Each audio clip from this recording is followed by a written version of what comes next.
जय हिंद दोस्तों, मेरा नाम है नीरज और आप देख रहे हैं द मनी पॉडकास्ट। आज हम लोग बात करने वाले हैं फ्लेक्सी कैप कैटेगरी के सेकंड मोस्ट फेमस फंड के बारे में।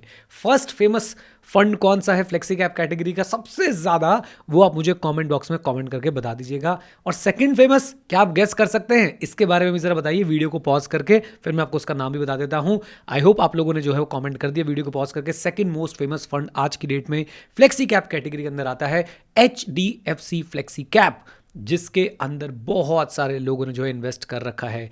हम अब इस फंड के जो है वो फंडामेंटल्स देखेंगे, इसका रिटर्न देखेंगे, कैसे इसकी जो है परफॉर्मेंस रही है अभी तक की ये देखेंगे, किस तरह के इन्वेस्टर्स के लिए ये सूटेबल फंड जो है रहा है अभी तक, हम लोग ये भी देखने की कोशिश करेंगे। आपने क्या करना है, आपने साथ में जुड़े रहना है। फ्लेक्सी कैप कैटेगरी एक ऐसी कैटेगरी है जो मेरी फेवरेट कैटेगरी है। क्यों? क्योंकि यहाँ पे एक इन्वेस्टर के पास जो है, बेसिकली फंड मैनेजर के पास जो है वो कंप्लीट फ्रीडम होती है। वो किसी भी कैप में, large cap, mid cap, small cap, micro cap, कहीं पे भी जो है अपना पैसा जो है वो डाल सकता है। और यही इसकी सबसे ब्यूटीफुल चीज़ है और यही मुझे लगता है कि इक्विटी इन्वेस्टिंग का एसेंस भी है कि आपके ऊपर किसी तरह का कोई भी जो है वो लॉक इन जो है वो नहीं लगा होना चाहिए। तो चलिए चलते हैं इस फंड के बारे में। बहुत सारी चीज़ें भी हमने देखनी है, साथ बने रहिएगा। वीडियो को लाइक नहीं किया तो जल्दी से लाइक करिए। लाइक टारगेट रखते हैं हम लोग 600+ लाइक्स का। मुझे पूरा विश्वास है आप लोग जो है लाइक टारगेट अचीव करा देंगे। देखिए, कभी सब्सक्राइब करने को नहीं बोलता हूं, लेकिन लाइक करने को जरूर बोलता हूं।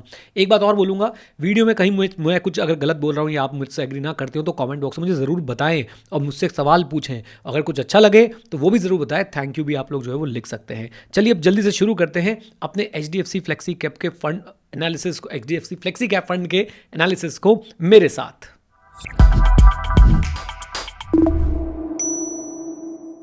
आइए अब देखते हैं HDFC फ्लेक्सी कैप फंड के फंडामेंटल्स। हम लोग वीडियो को आगे बढ़ाएं। एक छोटा सा डिस्क्लोजर आपके साथ शेयर करना चाहता हूं। मैंने भी इस फंड में जो है वो इन्वेस्ट कर रखा है। अगर आप देखेंगे तो मेरी इन्वेस्टमेंट इस फंड के अंदर अप्रॉक्सीमेटली 28,74,516 रुपीज़ की है। और ये रीसेंट इन्वेस्टमेंट है। बिल्कुल अभी जब मार्केट में फॉल आया था उस समय मैंने यहाँ पे अपनी जो है कुछ पोजीशन बनाने की कोशिश करी थी। चलिए अब ज़रा आगे चलते हैं और देखने की कोशिश करते हैं इस फंड के बारे में क्या क्या है हमारे पास। ये जो मैं ऐप यूज़ कर रहा हूँ, this is power up money app. आप लोग भी डाउनलोड कर सकते हैं, कंप्लीटली फ्री है। और अगर इसका आप लोग पेड सब्सक्रिप्शन लेना चाहते हैं तो वो भी अवेलेबल है बहुत कम प्राइस पे, वो भी आप लोग चेकआउट जरूर कर सकते हैं।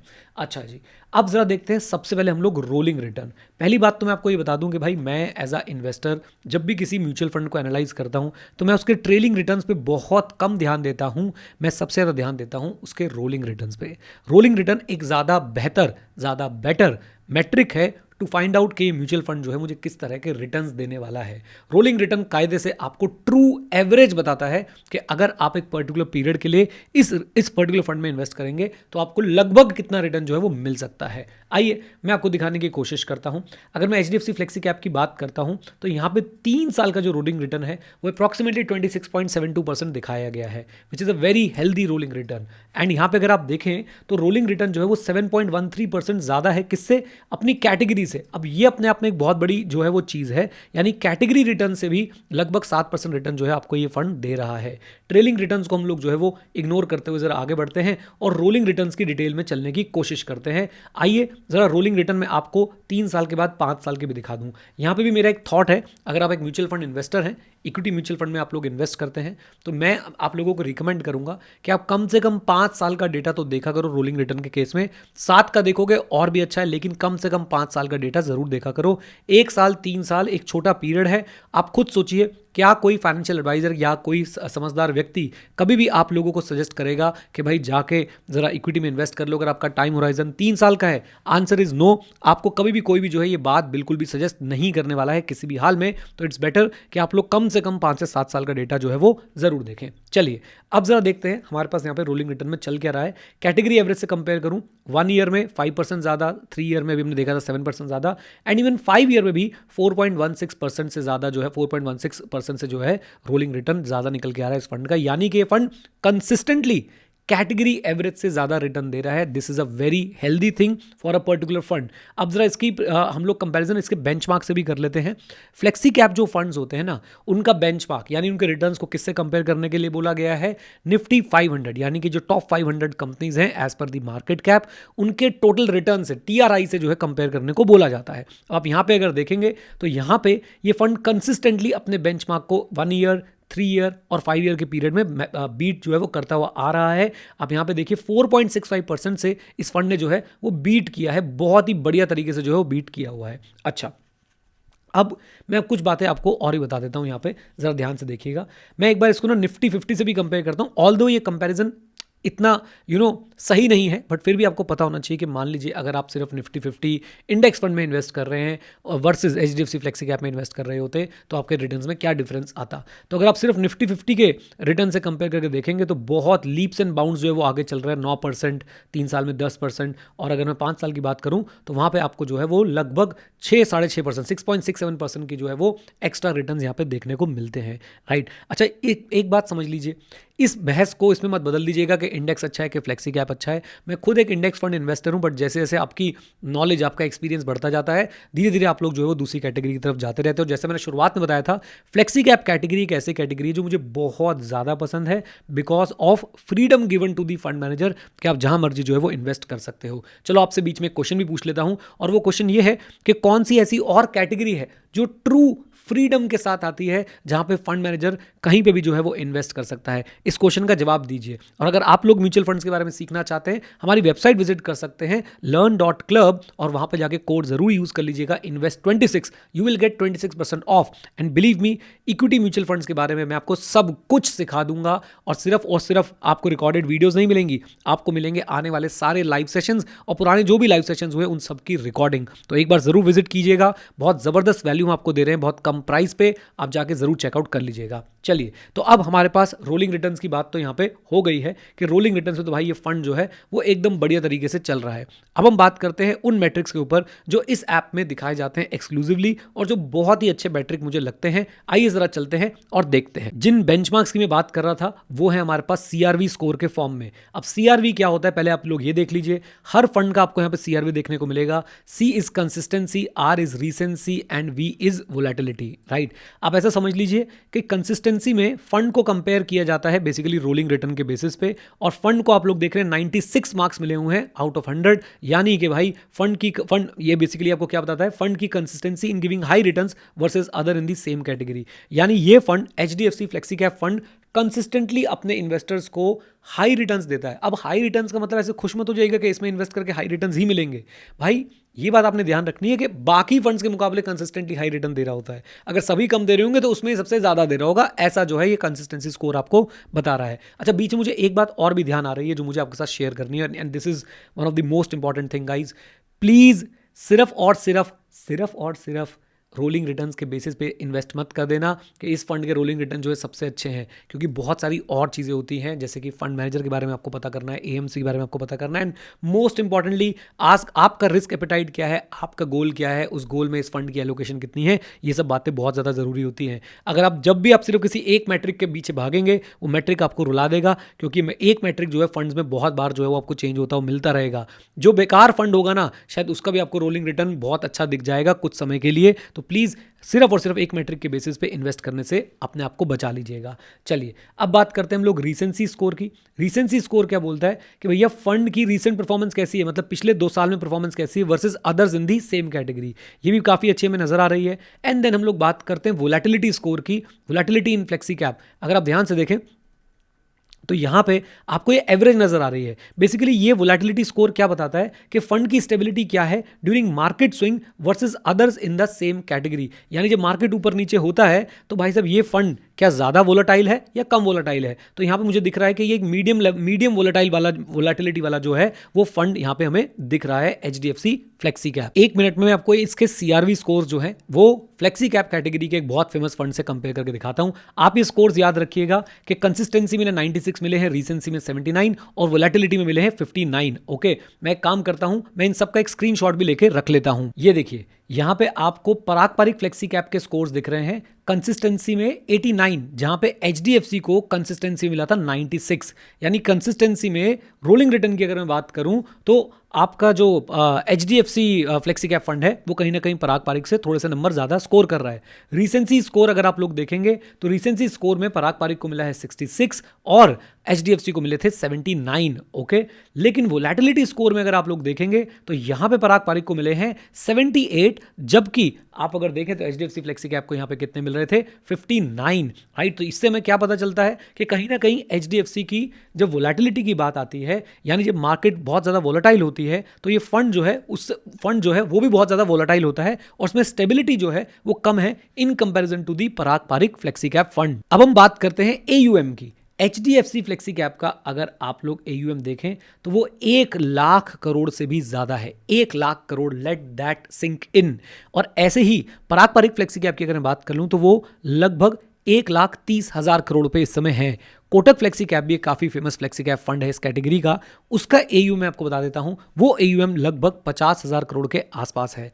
अब यहाँ पे AUM इतना ज़्यादा दिखते ही एक चर्चा होनी शुरू हो जाती है और आजकल ना कोई भी कुछ भी भाई बोल देता है एंड उसकी बातें जो है बन जाती है। खैर, हमें किसी से क्या लेना देना, मैं आपको समझाने की कोशिश करता हूँ कि मैं इसको कैसे देखता हूँ। देखो, बढ़ता हुआ AUM एक चैलेंज होता है, लेकिन कुछ खास प्रकार के फंड्स के लिए। नंबर 1 उन फंड्स के लिए भाई जो बहुत ज़्यादा चर्निंग करते हैं। ये चर्निंग आप कैसे पता कर सकते हैं? पोर्टफोलियो टर्नओवर रेशियो से। नंबर 2 ऐसे फंड्स जो बहुत ज़्यादा स्मॉल कैप मिड कैप में इन्वेस्ट करते हैं, इनके लिए भी जो है चैलेंज हो सकता है। और आपको पता है AUM सिर्फ भाई इसलिए नहीं बढ़ता कि लोग ज़्यादा इन्वेस्ट कर रहे हैं, AUM इसलिए भी बढ़ता है क्योंकि मार्केट एक्सपैंड हो रही है, मार्केट भी तो ग्रो कर रही है और AUM के ग्रोथ के पीछे नया पैसा आना तो है ही, साथ साथ में जो इन्वेस्टमेंट है उनकी वैल्यू बढ़ना भी एक बहुत बड़ा रीज़न होता है।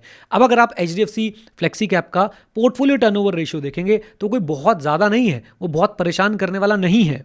9.45% के आसपास आपको इनका पोर्टफोलियो टर्नओवर रेशियो दिखेगा। एक बार आप भी थोड़ी सी मेहनत कीजिएगा, बाकी फ्लेक्सी कैप जो फंड्स हैं उनके टर्नओवर से इसको कंपेयर कीजिएगा। मुझे उम्मीद है जो फ्लेक्सी कैप कुछ समय के लिए फेमस होते हैं उनका आपको टर्नओवर रेशियो बहुत ज़्यादा दिखेगा इन कंपैरिजन टू वो फ्लेक्सी कैप्स जो स्टेबल होकर आगे बढ़ते रहते हैं। अब मैं आपको एक और बहुत इंटरेस्टिंग बात बताता हूँ HDFC फ्लेक्सी कैप की, और वो क्या है? वो है इनका एसेट एलोकेशन।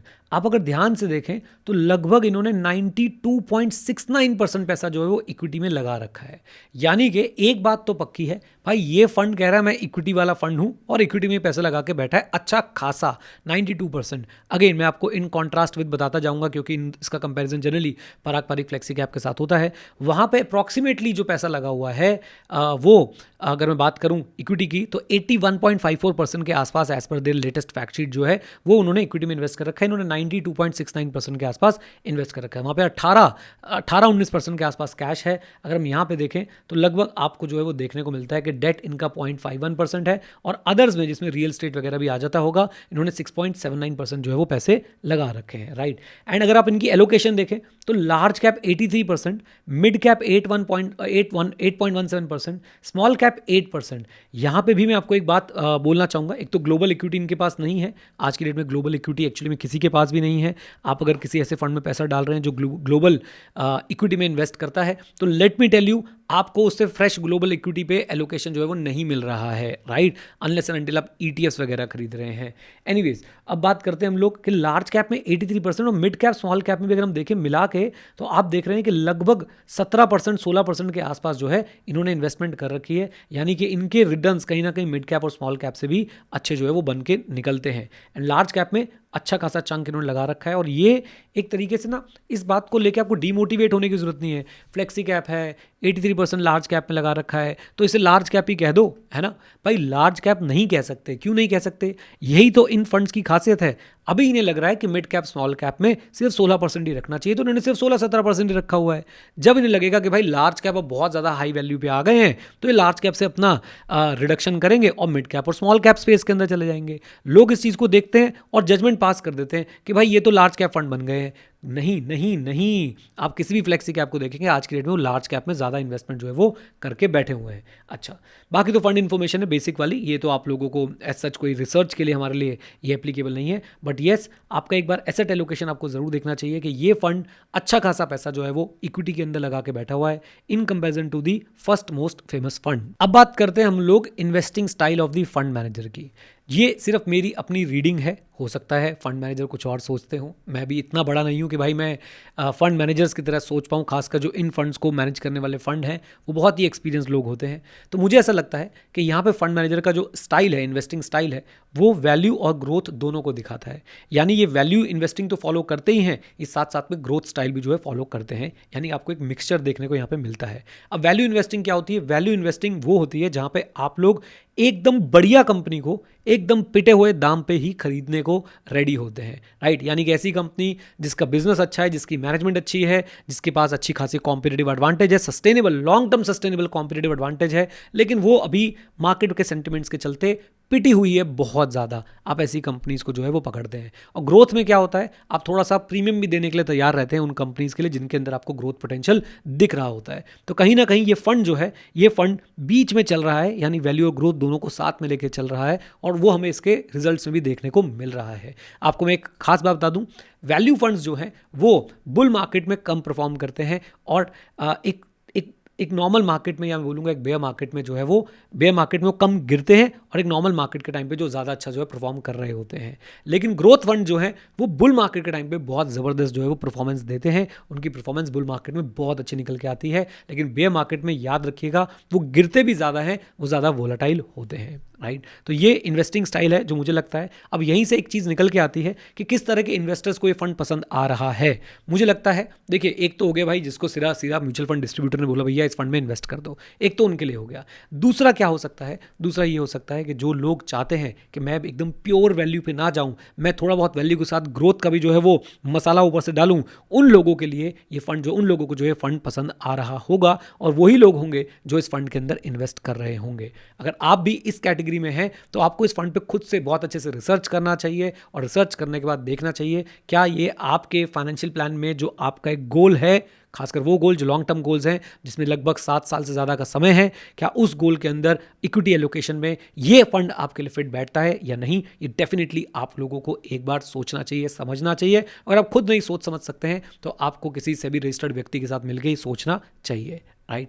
एंड एक खास बात, ये जो फ्लेक्सी कैप कैटेगरी के धुरंधर बैठे हुए हैं, इनका एक्सपेंस रेशियो आप देखेंगे तो काफ़ी कम हो गया है। अराउंड 0.7 के आसपास जो है HDFC फ्लेक्सी कैप का डायरेक्ट के केस में एक्सपेंस रेशियो होगा, और अगर मैं पराग पारिक फ्लेक्सी कैप की बात करूं तो 0.65 के आसपास जो है वो एक्सपेंस रेशियो चल रहा होगा। ये काफ़ी पॉजिटिव चीज़ है आप लोगों के लिए, क्योंकि एक्सपेंस रेशियो अगर कम होगा तो डेफिनेटली आप लोगों के रिटर्न्स जो हैं वो ज़्यादा बनते हैं। ओके, तो ये HDFC फ्लेक्सी कैप का एक बार पेज में आपको और दिखा देता हूं, ये आप सब कुछ जाके चेकआउट कर सकते हैं पावर अप मनी ऐप के अंदर। एक सवाल और हमारे पास बार बार आता है, क्या ये सही समय होगा HDFC फ्लेक्सी कैप में लमसम करने का? तो देखो भाई, मेरी बात को सुनो, इस बात को परमानेंटली समझ लो। सिर्फ HDFC फ्लेक्सी कैप के लिए नहीं बोल रहा हूँ मैं, आप लोगों को एक मैथमेटिकल कैलकुलेशन अगर दिखा पाता तो मैं पे प्रेजेंट कर देता, बट मेरे ऊपर अगर आप थोड़ा सा विश्वास करते हैं तो इसको सुन लीजिएगा और खुद से मैथमेटिकल कैलकुलेशन करके देख लीजिएगा।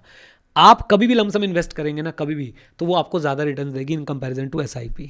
बट इसमें 2-3 प्रॉब्लम्स है। प्रॉब्लम क्या है कि भाई लमसम पैसा एक साथ, बहुत बड़ा पैसा किसी के पास होता नहीं है। दूसरी प्रॉब्लम यह है कि लमसम पैसा आपको हो सकता है लंबे समय में रिटर्न तो अच्छा दे दे, लेकिन लमसम पैसा आपको बहुत ज़्यादा फोमो देता है, बहुत ज़्यादा वोलेटिलिटी आपको फेस करनी पड़ सकती है। और इसलिए एक रिटेल इन्वेस्टर के लिए कभी भी ये बात जो है वो सजेस्टेड नहीं है कि वो सारा पैसा उठा के एक साथ डाल दे, राइट। मैं बहुत सारे फंड्स इन्वेस्ट करता हूँ, इवन मैं खुद भी स्टैगर्ड फॉर्म के अंदर ही जाता हूँ। तो मेरी एक जो ओपिनियन है, इतने साल का मेरा जो म्यूचुअल फंड का एक्सपीरियंस है इन्वेस्टिंग का, जो मेरा रीडिंग का, पढ़ने का, दूसरों से सीखने का, खुद से सीखने का, मार्केट से सीखने का एक्सपीरियंस है, वो यही बोलता है कि प्लीज़ अगर आप लोगों के पास लमसम पैसा है और आप इन्वेस्ट करना चाहते हैं किसी भी फंड में, तो एकदम से मत कीजिए, उसे कुछ ट्रांचेस में, कुछ पार्ट्स में तोड़ दीजिए, और उसके बाद जो है आप लोग उसको इन्वेस्ट कीजिए। 12 से 15 महीने लगा लीजिए, 18 महीने लगा लीजिए। आप बहुत ज़्यादा रिस्क वोलेटिलिटी को झेल सकते हैं तो शायद 8 महीने लगा लीजिए। इस तरीके से आप लोग अपने पैसे को जो है वो डालिए। एंड येस, बेस्ट होगा कि अगर आप SIP करें। सेकंड बेस्ट होगा कि अगर आप लोग जो है अपने पैसे को डिवाइड कर दें। इसके लिए आप लोग आर्बिट्राज फंड को यूज़ कर सकते हैं। आर्बिट्राज फंड में पैसे डाल के वहाँ से आप लोग जो है वो STP लगा सकते हैं, और इसके थ्रू आपका पैसा धीरे धीरे आपके फ्लेक्सी कैप फंड के अंदर, या जो भी फंड आप लोग सेलेक्ट करेंगे उसके अंदर चला जाएगा। एक छोटी सी बात जो मैं अपने एक्सपीरियंस से आपको और बताना चाहता हूँ वो ये कि किसी भी एक व्यक्ति के लिए एक या दो फ्लेक्सी कैप का कॉम्बिनेशन मोर देन सफिशिएंट है। एक फ्लेक्सी कैप भी वैसे मोर देन सफिशिएंट है, बट कभी कभी क्या होता है कि किसी किसी फंड का स्टाइल कुछ पर्टिकुलर टाइम पे काम नहीं करता है, तो ऐसे में आप लोग जो है वो दो फ्लेक्सी कैप से अपना पूरा पोर्टफोलियो बना सकते हैं। यस, सिर्फ दो फ्लेक्सी कैप में आपका पूरा पोर्टफोलियो जो है वो समा सकता है। हाँ, ऑब्वियसली अगर आप बहुत ज़्यादा फंड्स इन्वेस्ट कर रहे हैं तो वो फ्लेक्सी कैप कैटेगरी में आप 3-4 फंड्स के बारे में सोच सकते हैं, but most of the people can build their portfolio only with 2 good flexi cap funds. ये कैटेगरी इतनी पावरफुल है, राइट? तो ये मेरे कुछ थॉट्स हैं, यानी कि आप इस फ्लेक्सी कैप में इन्वेस्ट कर रहे हैं, जब तक अगर आप लोग कॉन्फिडेंट हैं कि आपको इनका स्टाइल पसंद आ रहा है तो आप एक ही फ्लेक्सी कैप से काम चला सकते हैं। अगर आपको लगता है नहीं, आप थोड़ा सा इस रिस्क को कवर करना चाहते हैं कि यार कभी अगर इनका स्टाइल नहीं चला तो मेरे पास एक और फ्लेक्सी कैप होना चाहिए, तो आप एक दो और अच्छे फ्लेक्सी कैप जो अपने पोर्टफोलियो में ऐड कर सकते हैं और उसके हिसाब से अपना पोर्टफोलियो कंस्ट्रक्ट कर सकते हैं। बट इससे ज़्यादा फ्लेक्सी कैप्स की बिलीव मी, इससे ज़्यादा फंड्स की भी बिलीव मी आपको जरूरत नहीं है। ये कहने के लिए मुझे बहुत ज़्यादा जो है वो शायद सुनना पड़ सकता है कमेंट्स में, but this is what it is. And with this note guys, thank you very much, stay connected, stay जय हिंद। और हाँ मित्रों, सीखते रहें, क्योंकि सीखना शुरू तो जीतना शुरू। And yes, do check out our website and use the code INVEST26 to get 26% off right now. All the best.